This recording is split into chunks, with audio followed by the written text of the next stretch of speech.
It's June, my birthday month, and yours truly. This month is going to be the month that we remember for a long time. Anyways, ladies and gentlemen, today's video we're going to be reacting to how Giannis and the Bucks collapsed. And sadly, they sure did. But let's get into it. Easily the biggest player, I guess, on the trade market right now is by far Giannis Antetokounmpo. Yes, it feels like this has been a long time coming. It feels like he's finally gonna. Bro, he's been under trade talks for like 3 years now, bro. Not like in trade talks, but like he's been like rumors of trades for like the past 3 years now. Separate from the Milwaukee Bucks. So let's look back on the last 5 years, how the Bucks, they went from the NBA mountaintop, champions in 2021, all the way to missing the playoffs this past year and potentially losing the best player in franchise history. Not potentially. They're going to lose their best player in their franchise history. Before we start talking about how the Bucks collapsed, if you haven't already, make sure this video give us a subscribe, and hit that notification bell. Yes, make sure you subscribe and make sure you hit that notification button and subscribe to yours truly, Attack X Zola, because we're trying to grow a community here. We're trying to reach 600 subscribers. We're trying to reach 700 if we possibly can. You know what I mean? You never miss out on one of our videos.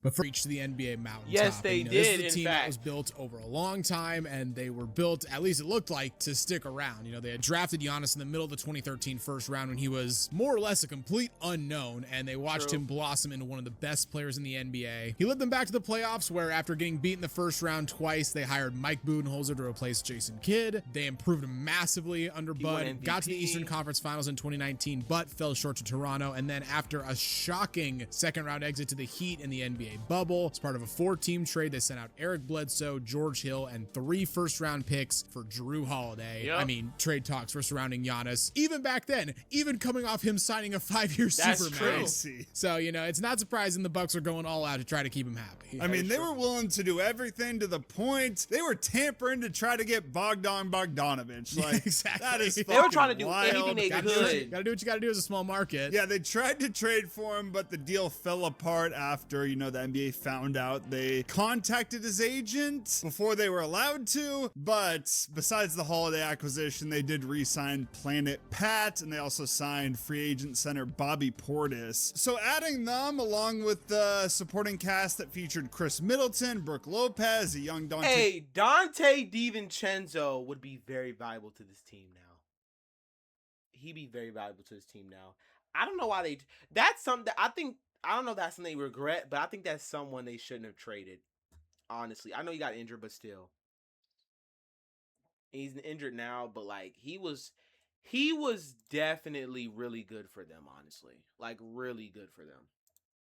DiVincenzo and Brian Forbes. Seemed like they had a nice team coming together. A lot of really good acquisitions, honestly, this offseason when you think about Drew Holiday and Bobby Portis. This led to them getting the 3rd seed in the East, sweeping Miami in round 1, the same team that had beaten them the year prior in the bubble. Pulled off a massive upset in round 2 to knock off KD, Kyrie, and Harden, that Brooklyn Nets team. That Nets team was falling apart. You had the Harden hamstring injury in game 1. You had Kyrie injuring his ankle. Harden's playing on half a leg, but I mean, still to withstand that KD masterclass, like both in game 5, I know they lost that game, but that game and then the game 7 where he just went off was still impressive. And then you knock off the upstart Hawks in the conference finals. Finally, you get to the NBA finals, you're down 0-2, and then you win 4 straight to beat the Suns in 6 games. Giannis has one of the best closeout games ever. It's got to be the best, is it? For an NBA finals, 50 points, 14 rebounds. He was perfect at the line too. He wasn't quite perfect at the line. He missed 2. Oh, he missed 2. He missed 2. But still, for a guy who's like a high 50s, low 60s% free throw shooter, that's something fantastic. Like that, yeah. I mean, people will say, Jordan's game 6 in Utah, where he took like 40 shots or something like that to get 46 points or whatever. I think it's the best closeout performance in NBA I would history. have to say it's incredible. It's the Bucks' first championship in 50 years, and as there always is when a team wins the title in the NBA, it's time to talk about them doing doing it again. It's time to start the dynasty talk. And, you know, the Bucks, like I said, they had Giannis locked up on the 5-year Supermax. Drew Holiday had just signed a 4-year extension in April, right before the start of the championship run. Chris Middleton was locked up for the next couple of years. So while the East certainly was looking tougher than it had been in years prior, you know, the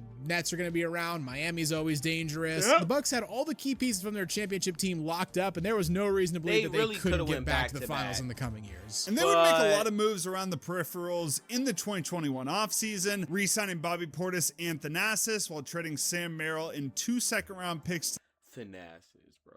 Come on, bro.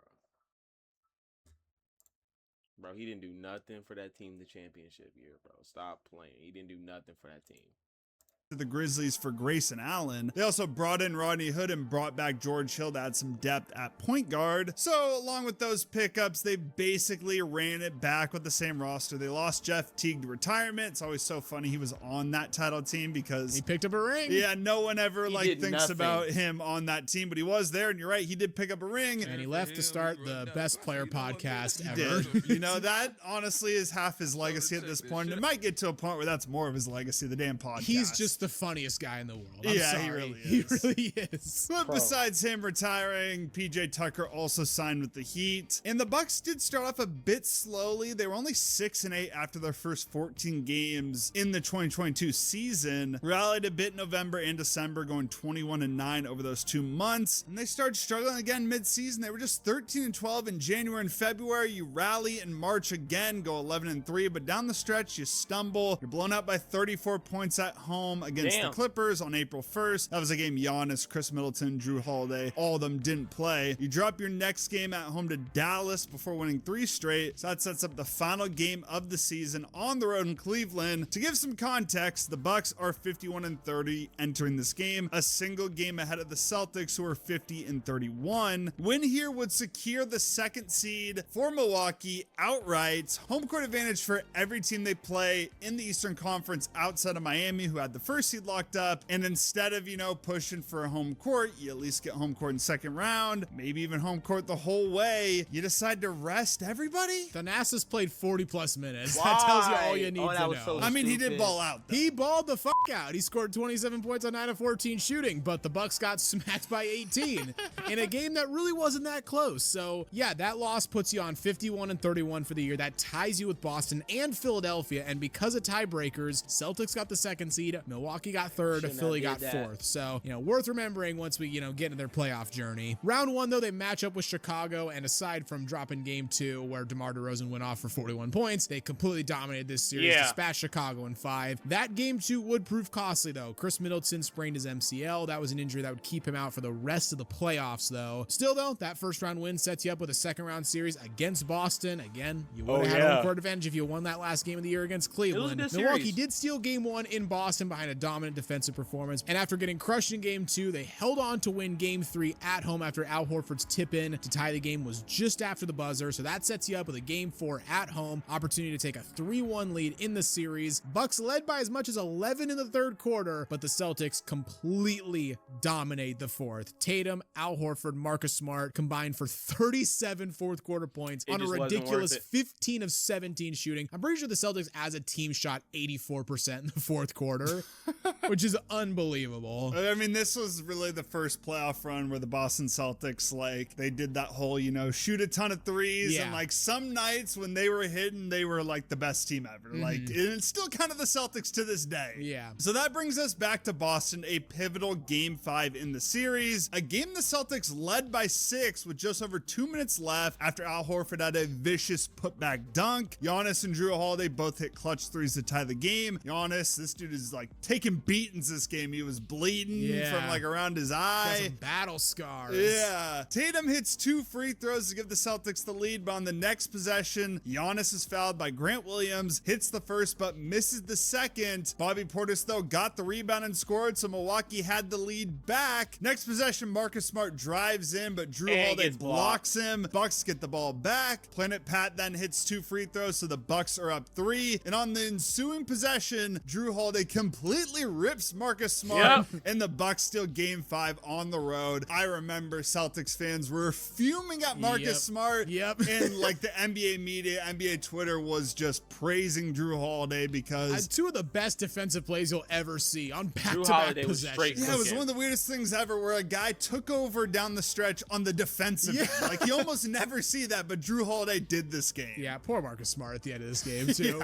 Gets his shot stuffed and then just gets completely ripped in the backcourt. So Milwaukee's heading home up 3-2, a chance to advance back to the Eastern Conference Finals on your home floor. And then Jason Tatum has, and this is why I say when people say he's a bad playoff performer, and it doesn't matter whether or not you say it was, 3 years ago or 4 years ago. It doesn't matter how many years ago it is. This isn't the totality of him as a playoff performer. He is better than Jaylen Brown. He has always been better than Jaylen Brown. He will, other than this year, we'll see what happens next year if he's better than Jaylen Brown.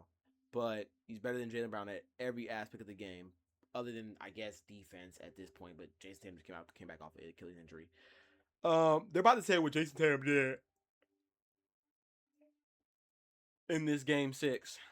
Instead, Jason Tatum goes for 46 points, 26 in the second half, leads Boston to a 108-95 win on the road facing elimination. Giannis does go for 44, but it took him 30 shots to do it, and the Bucks really struggled offensively, especially from 3. And back in Boston for Game 7, it was all Celtics. I mean, Milwaukee led by 10 near the end of the first quarter, but after that, it was just all Boston the rest of the game. They outscore Milwaukee 89-55 in the second, third, and fourth quarter combined, win 109-81, advance to the Eastern Conference Finals. So, a tough way to go out following a championship, but also, not the end of the world. You did blow a 3-2 lead, but that was the team that would eventually go on to make the NBA Finals. You're doing all this without Chris Middleton, who's, arguably your second best player, probably your third best player though, because, Drew's your second best, but one of your key pieces is out injured. No reason to believe that if the Bucks just, run it back, get Middleton back to full strength, they couldn't remain among the East elite. And the 2022 offseason really just proved how much the Bucks believed in their current roster. So their only moves were drafting Marshawn Beauchamp with the 24th overall pick, re-signing Javon Carter, Wesley Matthews, and Bobby Portis, as well as picking up Joe Ingles in free agency. They didn't do anything. And that was it for their summer moves. Nothing major, no major additions, no major subtractions. They really believed in this core, which I thought made sense at the time. I mean, you tack on Joe Ingles to that current core. That's tough to get past, And in the regular season, they were even better than they had been the previous 2 seasons. This was despite Middleton still struggling to stay healthy. Bucks romped off 58 wins, the best record in the NBA this season. They started 9-0, had a 16-game win streak lasting from late January to early March. Giannis finished 3rd in MVP voting. I remember at the time, I thought he should have won it, honestly. I thought he was the best player on the best team. You had Drew Holiday and Brook Lopez, who were both first-team all-defense. In fact, the Bucks had 3 players in the top 10 for DPOY voting. It was Brook, Drew, and Giannis. Bobby Portis was top 3 and 6th man of the year. And you also bring in Jay Crowder to add some depth. I mean, I really thought going into the playoffs, like, this seemed like the team that was going to win the title at least had a very good shot. Yeah, I mean, they were clicking on all cylinders heading to the playoffs. Enter Miami. Now, they only had to play the Heat because Miami had obviously regressed a ton down in 2023. They had made the conference finals the year prior, lost to Boston in 7, had the best record in the East. This year, they were down to only 44 wins in the 7th seed. And the only reason they were playing the Bucks in the first round is because they got upset in the play-in tournament on their home floor by Atlanta, right? And yet the Heat pulled off one of the most stunning upsets in NBA history. They won Game 1 by 13 behind 35 from Jimmy Butler. Honestly, I wonder what happened after 10 minutes, but the Bucks rebounded, won Game 2 without him. Bucks then get smacked in Game 3 in Miami, and in Game 4, I wonder what would have happened if the Bucks had actually won that series. Like, what would have been the outcome if the Bucks actually won that series? You know what I mean?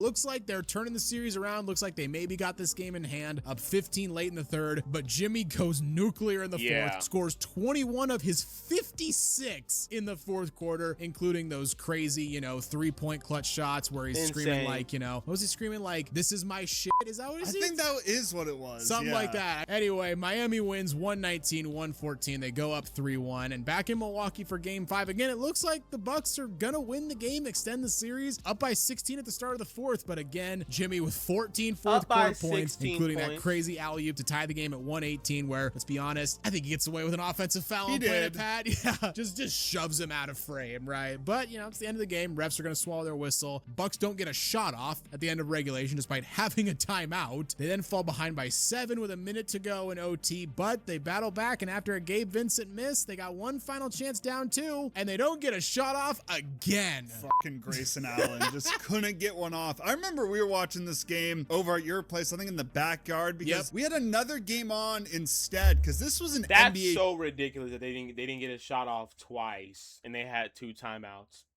That is ridiculous. TV game. It's like, okay, game 5, they're the first seed. They always win at least the game 5. In fact, this was the shortest first seed upset in NBA history. Like, they always win the game 5, and then like the Heat just kept getting closer, and we were freaking out down the stretch of this game. And I didn't even necessarily want the Heat. I always like these Bucks teams, but this was just insane. So you lose game 5 on your home floor, 128-126. Like you said, 6-1 seed to lose in the first round. Incredibly embarrassing for Milwaukee, and the changes were immediate. On May 4th, 2023, fired Mike Budenholzer. By the way, funny coincidence, when I was researching this topic and I came across this little fact that this is when this happened, I actually had a New Hope on my TV in the background. It was celebrating. Honestly, I don't think AMC it was his fault had why like they a lost. big Star Wars marathon that ran for like 3 or 4 days, so I got to rewatch the whole series, honestly. It's funny that it always hits harder watching on TV. Even though we have Disney Plus, we can watch it anytime. Just when it's on TV, it hits harder. There's something about coming back from a commercial break straight into a Star Wars movie. Bro, what are we doing? Just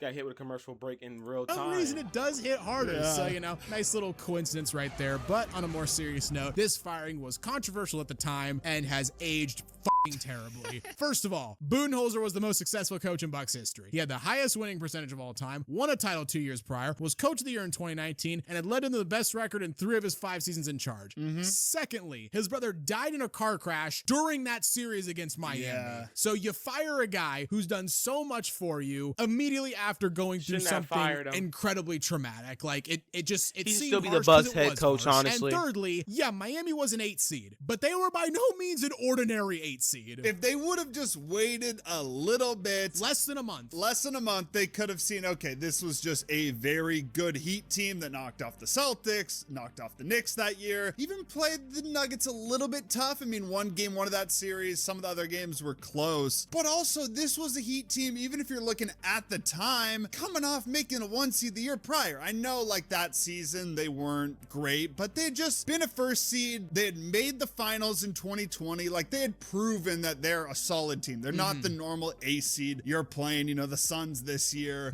A team like that, no hate to the Suns, but I mean, come on. Like the Blazers. Yeah, even like the Blazers, like they were much better than that. So if they had just waited a little bit, it would have put things into perspective that, like I said, they didn't this want to was wait. not a normal A seed. This Heat team was a lot better than just a random team that knocked off a first seed. Yeah, and the 2023 offseason was a very important one for the Bucks. I mean, they needed a new coach. You're coming off a huge playoff disappointment. The Giannis trade rumors are starting to pop back up. And they traded. And to replace Bud, on June 5th, they hired Adrian Griffin to his first ever head coaching job. Griffin had gotten rave reviews as an assistant with that Raptors team that won the title in 2019, but still, anytime you're hiring a first-time head coach for a team that has championship aspirations, it's just risky, In free agency, they did re-sign Chris Middleton to a 3-year, $102 million deal, brought back Brook Lopez to a 2-year, $48 million deal, Jay Crowder to the league minimum, and Malik Beasley on a 1-year deal. But on September 27th, the Bucks window got even more, I guess urgent is probably the right word. They traded away Grayson Allen, Drew Holiday, 2 first-round pick swaps in 28 and 2030, Damian Lillard, an unprotected first-round pick in 2029 in a 3-team deal that landed them Damian Lillard. I mean, this was an absolutely shocking move. I remember I got out of like a doctor's appointment, checked my phone. And it didn't pan out well, by the way. It did not pan out well.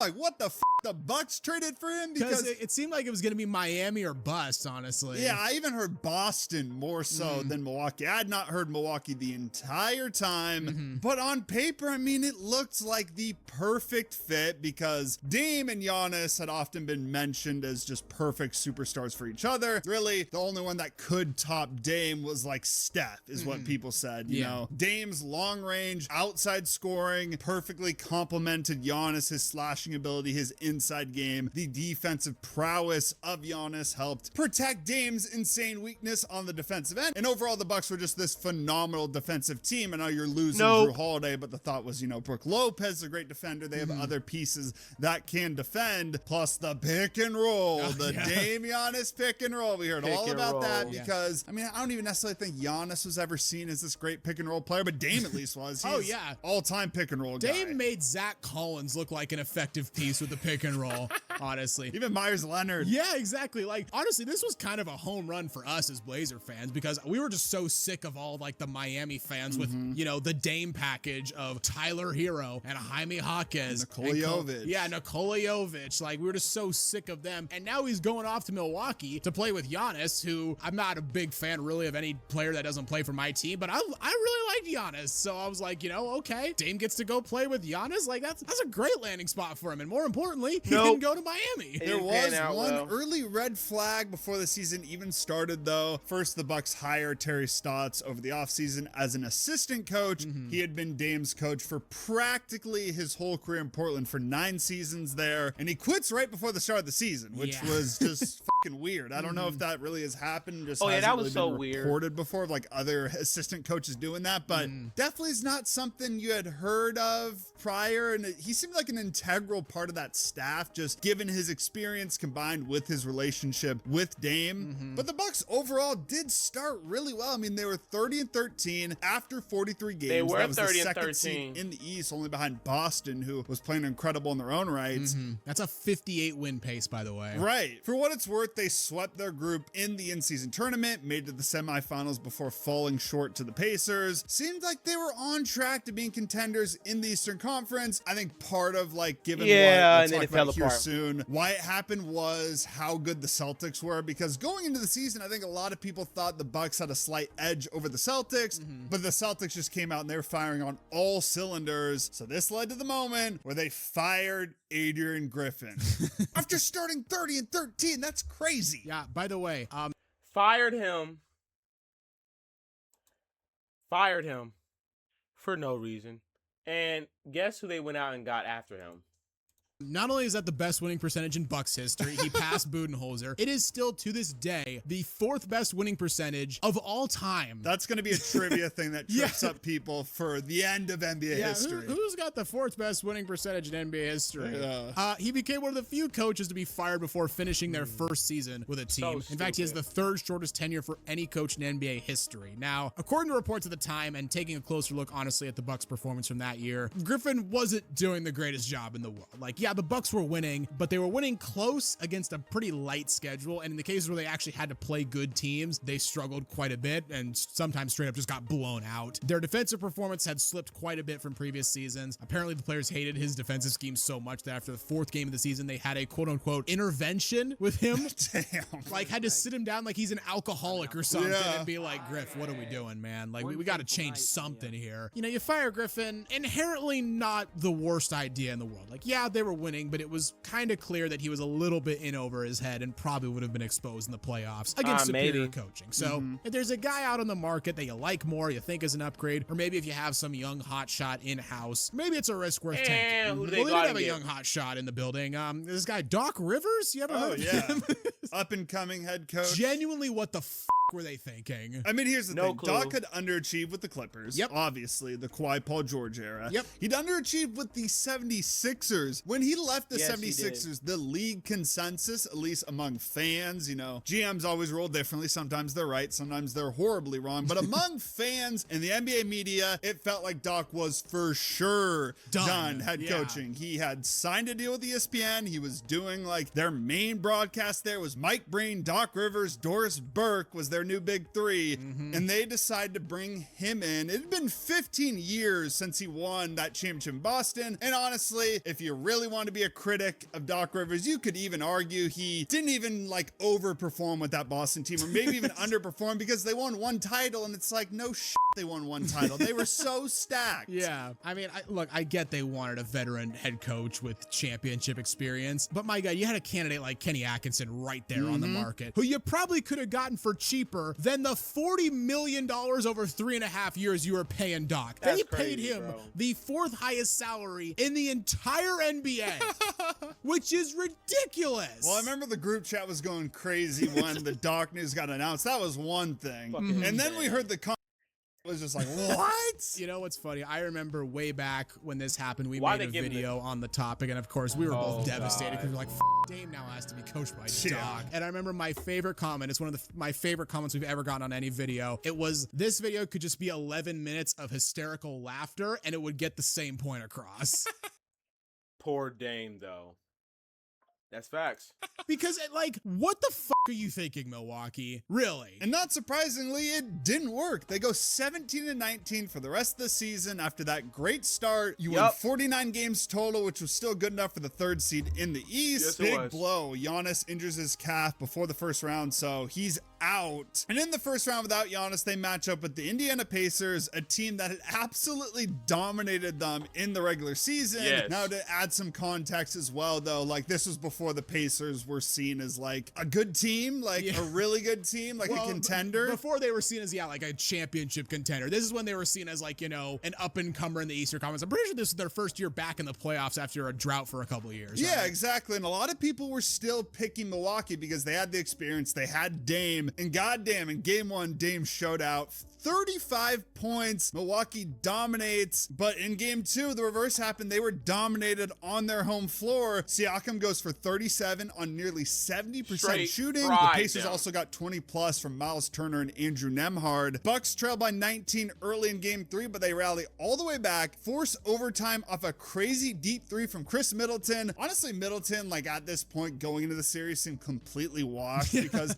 he was just so injured. I felt bad for the guy. He kind of turned it back in this series. He showed out. Yeah, in OT, again, he comes through for them, banks in a 3 to tie the game, but on the next possession, Tyrese Halliburton gets right by Pat Bev, puts in the N1 floater to put Indiana back up 3, and Middleton unfortunately didn't have a third 3-point miracle in him, so they drop game 3, and going into game 4, you're already missing Giannis, and now you're going to be missing Dame too, as he aggravated an Achilles injury in game 3. That's just some grim foreshadowing right there. So he misses game 4. Bucks compete admirably without their 2 best players, but they still lose by 13. They go down 3-1. Blew out Indiana in game 5 behind 29 from both Middleton and Bobby Portis, but even with Dame back in the lineup for game 6, they got crushed. TJ McConnell and Obi Toppin both dropped 20 off the bench. Pacers run away with a 120-98 win to advance. So a supremely disappointing season for Milwaukee. This is a team that was expected to compete for an NBA championship, and you go out in the first round, you fire your coach, and you bring in Doc. That's always a concern.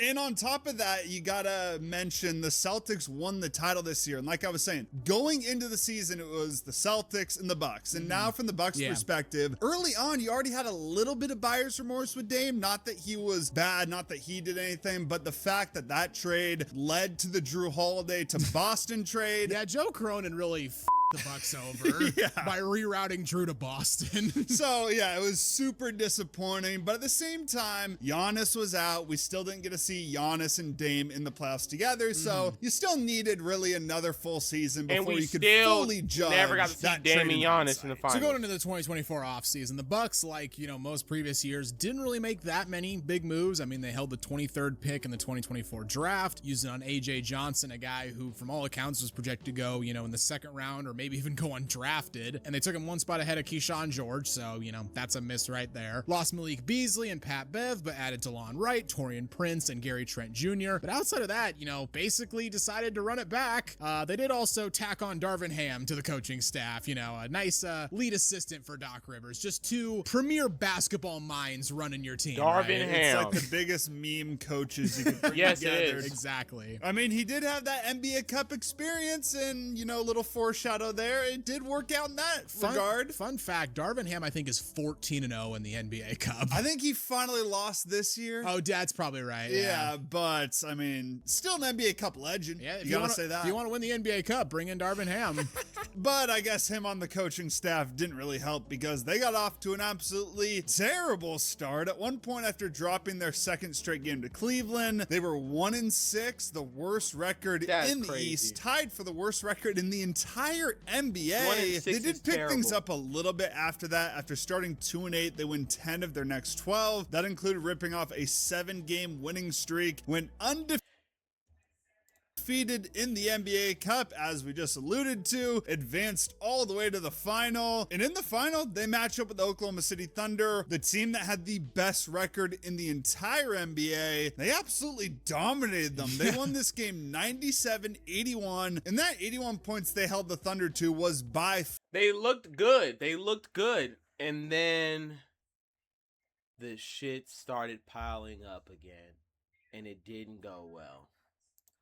Far the lowest amount of points the Thunder scored in a game all season. Yeah. I mean, their next lowest scoring outing was 98. That's 17 points. Yeah. Yeah, they held OKC to only 34% shooting, only 16% from three. Shea got 21 points, but he had to take 24 shots. Meanwhile, Giannis gives you 26, Dame gives you 23, and the Bucks get to lift a trophy. I mean, it's not the trophy I think they expected to lift when they traded for Dame, but you know, it was nice to see Dame and Giannis win something, I guess. Yeah, for us, it was nice to see Dame win a team trophy. I think it's his first team trophy he's won in the NBA. He's got more than James Harden. There we go.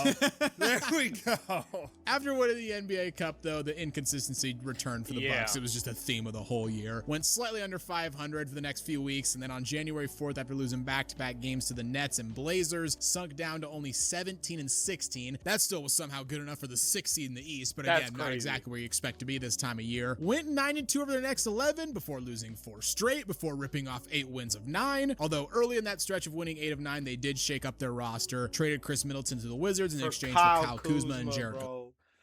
Traded Chris Middleton for Kyle Kuzma, bro. Chris Middleton for Kyle Kuzma. What a dumb trade, bro. Sims. Aside from Giannis, Middleton had been the longest tenured Buck on the roster, but he had barely played this season because of all those ankle injuries. Trade was memed on at the time. I mean, the Bucks were already kind of being memed on to begin with because they weren't playing well. They had Doc, and now you bring in Kuz. You know, it's just, it's easy to make fun of that. But honestly, this trade was fine. I mean, Middleton was... It was all right. Still...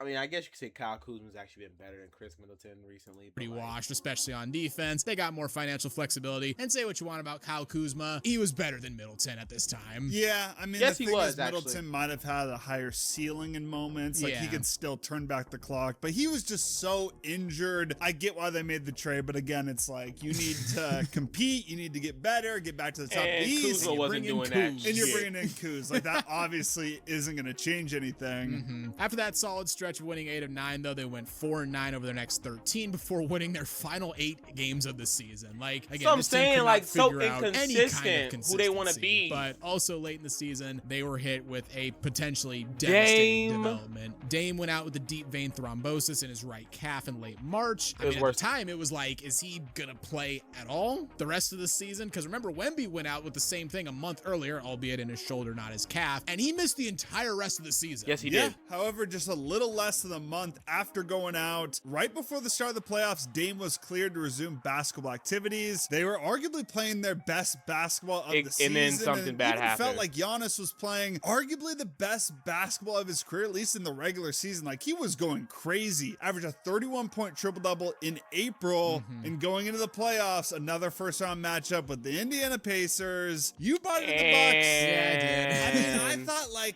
the Pacers... I mean, to be fair, the Bucks looked like Dame was coming back. You know, now both him and Giannis are both playing. You thinking to yourself, oh yeah, they're gonna win this. Like this is it. Like, the Bucks are gonna win this. They didn't win it. And I feel so bad for Giannis and Dame, because I feel like it should have, like, I wanted to see them play together at a high level in the postseason. I wanted to see that happen because I feel like they could have did something, at least something. Like that duo didn't amount to anything. Dame and Giannis might literally go down as one of the greatest duos to have ever played in this game. And like when you think about duos, they are literally on paper a really good duo, but it didn't pan out well. And sometimes that just happens, you know. Sometimes it just happens. You know.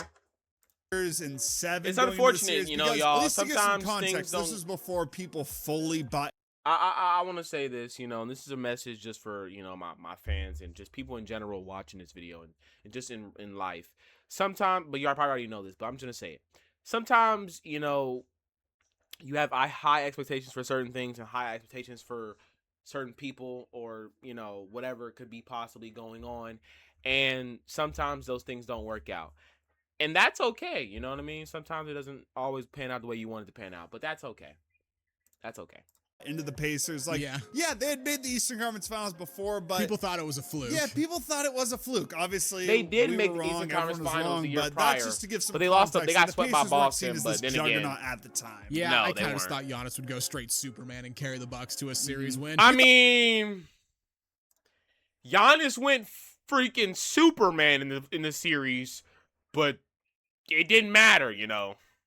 Thought he would also go straight Superman, but it wasn't going to be enough, right? Yeah. Well, the Bucks got absolutely blasted in game 1. Giannis did drop 36. He played well, but when the rest of your starters give you 14 total points, that's not good enough. Yeah, it was so Bucks bad. are down 24 at halftime. They lose by 19. They did get a big boost in game 2. Dame's upgraded to questionable, eventually return. Even with him back in the lineup, though, they really struggled, especially on defense. You give up 40 first quarter points. You're down by 15 a couple times in the first half. You close the deficit to 8 by halftime, but again, the Pacers push the lead back to double digits in the second half. And even though you get it down to 2 with 2:33 to go, Siakam and Andrew Nembhard hit back-to-back threes to hold off the Bucks. Dame really struggles in his return. He only shoots 4 of 13, only scores 14 points, and was admittedly a little bit winded after such a long layoff. So you're down 0-2. You get a game 3 win on the board. Giannis gives you 37, and also Gary Trent gives you 37. Drops 7 threes. Hey. I don't know what the hell Gary Trent Jr. was on, but Gary Trent Jr. was playing his ass off that whole series. There's a reason why he got re-signed by the Bucks. He was playing pretty good. Also, Gary Trent Jr. is still pretty young, by the way. I think Gary Trent Jr. is like 26, maybe 27. He's still relatively like young, you know. Game 4 would prove to be honestly a turning point. And then this is when it all turns around. Midway through the first quarter, Dame plants his left foot, trying to go after a long rebound, and he tears his Achilles. Dame tore his Achilles, and that was the end of the Dame and Giannis duo. Right then and there. That's all I got to say. He tears his left Achilles. Now, it's worth noting that the deep vein thrombosis he had, that was in his right Achilles. So he tore the opposite one. Yes, but he did. Again, it still makes you wonder. And without Dame, the Pacers dominate the rest of the game. They won 129-103. Giannis tried his best. 3-1 lead. And at this point, like, all hope seems lost. Yeah, not just for this season, but the future now, because Dame is probably out the following season. Despite that, though, Milwaukee actually dominated game 5. At least early in the game. Pacers came back and sent the game to overtime, but the Bucks led by 7 with only 40 seconds left. And then then they were the gonna force a game 6. And then the Indiana freaking Devil's magic just started kicking in, bro. You see this? 47 seconds left. Up by 6, right? What could go wrong, right? I mean, anything could really go wrong. It's only 47 seconds. 47 seconds up by 6 isn't, you know, that much. But still. Back in Milwaukee. All you got to do is play defense, get a stop, and you literally hit free throws. Game over. Just like that.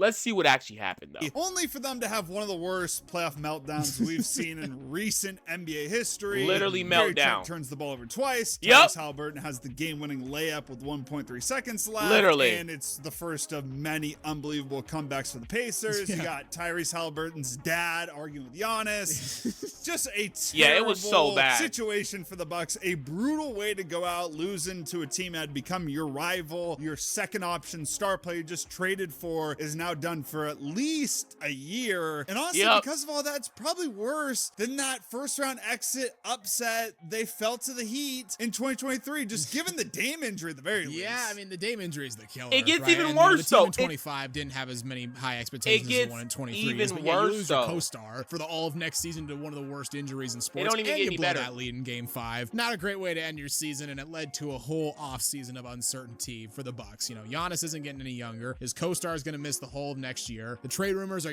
back in full force. So, it felt like the 25 offseason was really pivotal for Milwaukee. And, they did a massive shakeup. First, they sent Planet Pat and 2 second-round picks to Charlotte for Vasa Micic, who they immediately waived. Same day, they lost Brook Lopez, who signed with the Clippers in free agency. And then the big one, they waived Damian Lillard, stretching his... Damian Lillard, and they decided to sign Miles Turner. Now, I want you to know how that panned out during the season. Miles Turner didn't do...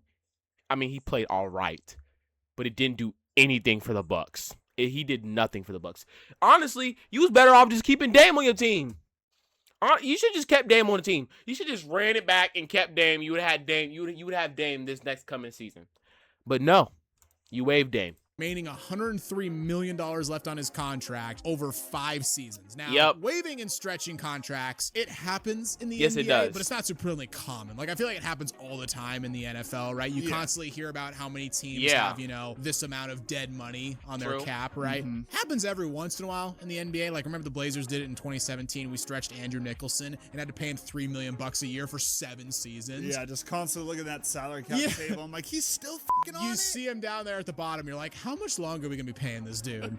But we have never seen a wave and stretch this That drastic. was crazy. The Bucks will be paying Dame $22.5 million every season until the end of the 29-30 NBA season. Yeah, honestly. What? 29-30 season is the last time.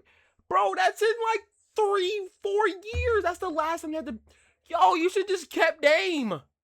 Shit, at least Dame been on your roster being injured. At least you're going to come back. But damn, that's what y'all did? And now he's on a Blazers squad that also made the playoffs. And the Bucks did not make the playoffs. And they were good. And Dame's going to be coming back next year. And he's going to be playing for the Blazers. I'm not saying he's going to be the same player, but bro. Are you serious?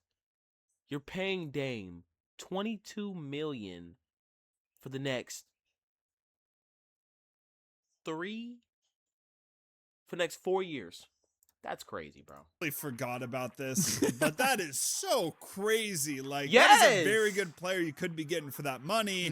But with that space, they used it to bring in Miles Turner away from the Pacers. Like I said, the team that just become their rival. A move that no one saw coming. Apparently, Turner had originally 4 years, $107 million.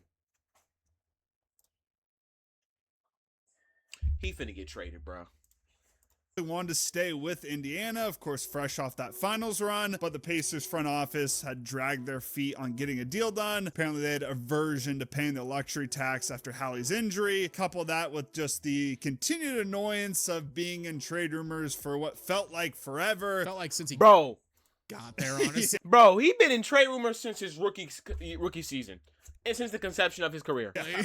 So he made the decision to join the Bucks. And after landing Turner, you retain most of your core, but that's still a pretty massive shakeup. It's a bad roster. To get rid of Dame and bring in Miles Turner, stretching out that contract. The Bucks still had Giannis, but neither of us were really buying into this team. I mean, in our Still 3 not words or buying less to that video before team. the season, you said delaying the inevitable. I said Giannis trade rumors. And we were both right. That's basically the best way Hey, to but there sum was up some what bright happened for points their that season. I mean, we gave the Bucks credit for making the move, trying to keep Giannis happy, prolong their championship. I don't know how that chances, kept him happy. but He didn't do it just felt anything clear for this them. team was He not wasn't going gonna to push him like a further than 6 Dame at best was what they were going to be. They did start the season pretty well, though. 5-2 in their first 7 games. Giannis has the game winner on the road in Indiana. Miles Turner closes the book. I know you don't like the word corny. That was one of the corniest things I've ever seen an NBA player do. I'm sorry, I'll but make an exception. We gotta keep it real. We can use it in this instance. But not too long after that hot start, they go on a 7-game losing streak. Yep. Giannis is sidelined with a groin injury. Yep. Then, on only his 4th game back from that injury, he goes down with another injury. This time it's a calf strain. And at that point, the Giannis trade rumors, you can't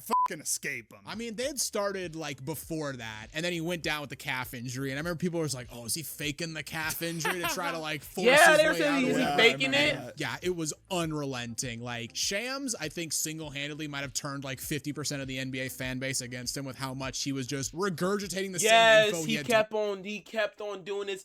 Giannis got beef with Shams just because Shams wouldn't shut up about stupid ass trade rumors. We knowing that Giannis was not gonna get traded.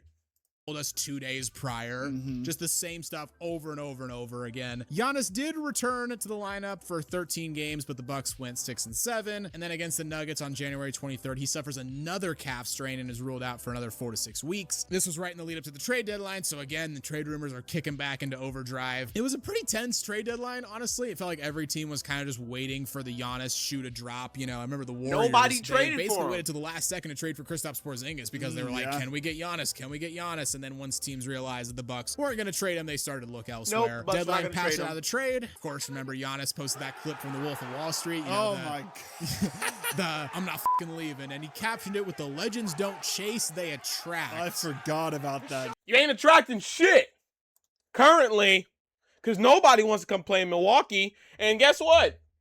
Y'all went from a team that won a championship and y'all were on the high, and now you're just on the low. I mean, I guess you got some good, bright, young pieces. Ryan Rollins. Should have won most improved player, but GPT ass generated slogan. And again, he posted that, but most likely it feels like he's gonna get traded this offseason. Yeah. So it's like he ain't get traded, bro. Giannis plays a handful of games the rest of the season before being eventually shut down as the Bucks look to tank. Of course, there were reports that he wanted to play down the stretch, but the Bucks were like, "No, you're gonna sit down. We don't want to play. He ain't gonna get traded." Games. Bucks finished the season 32-50. They missed the playoffs for the first time since 2016, and now their future is as uncertain as it's ever been. Get now, traded. as we record this today, Giannis hasn't been traded yet. Exactly. Reports are out though that Bucks co-owner Jimmy Haslam, he wants Giannis's future sorted out before the NBA draft. The draft's on June 23rd. That's less than a month away. So if they're it ain't a month away now. The draft, they're gonna have to do it soon.